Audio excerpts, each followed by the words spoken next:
抗日美国国家利器，这款机能锅无一般，是专门起定的城门造型，相当新奇。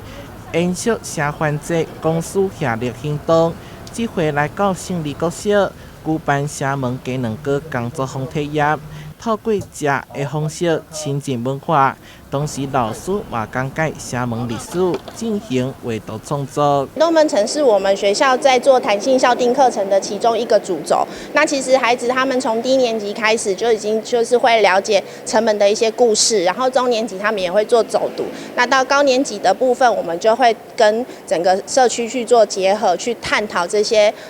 环境跟这些古城的议题。学校就位伫东门城边啊。今年拄好府城建设300档，国小6年的毕业册底嘛以此为主题，结合 SDGs 对东门城周边的历史地景甲生活出发，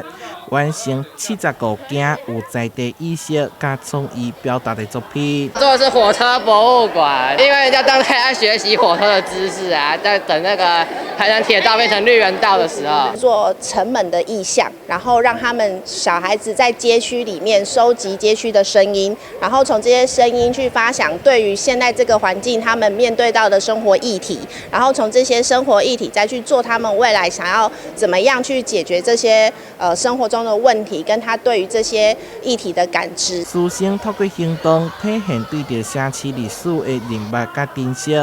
手中烧烫烫的城门鸡卵糕，嘛成为上有滋味的毕业庆功礼物。